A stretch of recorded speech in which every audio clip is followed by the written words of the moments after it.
नमस्कार, मैं S K Singh, yes 9 Bharat news channel में आप सभी का स्वागत है।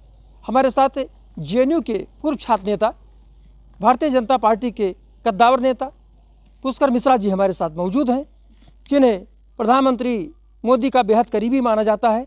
आपके कई फोटो भी मोदी जी के साथ आ चुके हैं।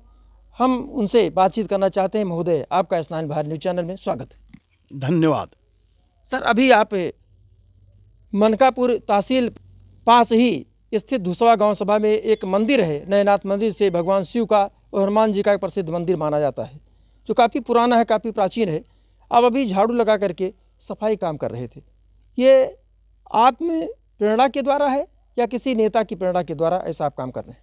नहीं, ये आत्म प्रेरणा के द्वारा ही है, लेकिन एक नेता ने सुझाया, ये पूरे देश को सुझाया, और वो नेता माननीय श्री नरेंद्र मोदी जी हैं, जिन्होंने नासिक में और जगहों पर स्वच्छता पर बल देते हुए ये आह्वान किया कि जो भी जहाँ भी है अपने घर के आसपास के मंदिरों में स्वच्छता अभियान चलाए, उसको स्वच्छ रखे।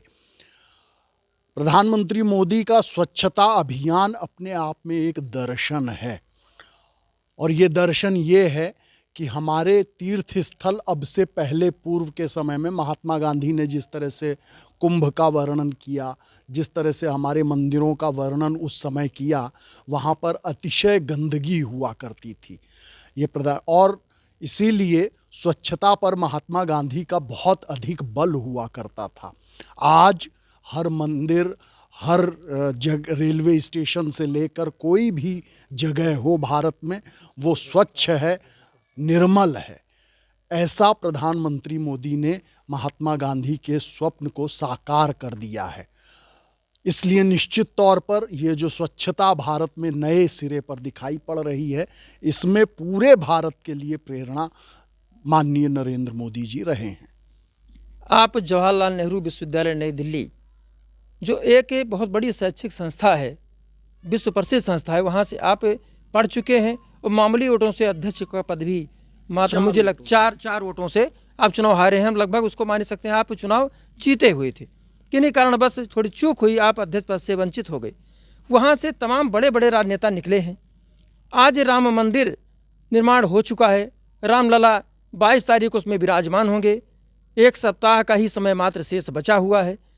कुछ लोग कह रहे हैं कि गिद्ध भी आ चुके हैं, भालू भी परिक्रमा कर रहे हैं। ऐसे में राम राज्य की कल्पना साकार हो रही है, इस पर क्या कहेंगे आप?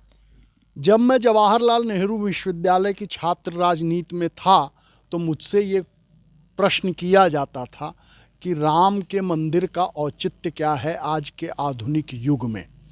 और उस समय मैंने सबसे कहा था कि राम मंदिर का आंदोलन राम मंदिर की स्थापना से शुरू होता है और उसकी पराकाष्ठा राम राज्य की स्थापना है।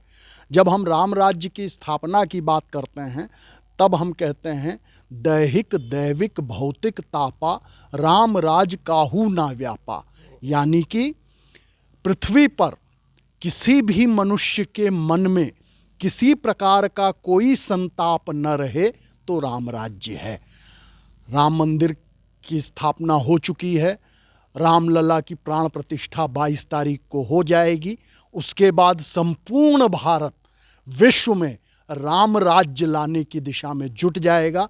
इसी आह्वान के साथ ये पूरा आंदोलन चला था और आने वाले समय में भी ये तब तक चलता रहेगा जब तक राम राज्य धरती पर नहीं उतर जाता। ये संयोग की बात यह है कि जून के महीने में आप भी शायद मंच पर मौजूद जरूर रहें। मोहन सिंह यादव जी यहाँ आए थे, हमने अपने ही चैनल पर एक्सक्लूसिव इंटरव्यू लिया था। मुझे नहीं पता था कि आने वाले मुख्यमंत्री का मैं इंटरव्यू ले रहा हूँ। और ये जैसे मध्य प्रदेश और राजस्थान के जो 2 चीफ मिनिस्टर बनाए गए हैं, उनका फ़ोटो मोदी जी के साथ अक्सर रहा करता था। ये अद्भुत संयोग है, आपका भी कई फ़ोटो मोदी जी के साथ है। तो आप जब मोदी जी से मिलते हैं तो राम मंदिर के बारे में, क्षेत्र के विकास के संबंध में, राजनीति की स्वच्छता के शुचिता के विषय में कुछ बात करते हैं? नहीं, बहुत से विषयों पर चर्चा होती है, जिसमें इन सब विषयों पर भी चर्चा होती है। इसमें मैं बस इतना ही कहना चाहूँगा, विस्तार में मैं बहुत कुछ नहीं कह सकता, इतना ही कहना चाहूँगा कि प्रधानमंत्री नरेंद्र मोदी बहुत अच्छे लिसनर हैं। उनके जैसा बिरला ही मुझे सुनने वाला मिला है।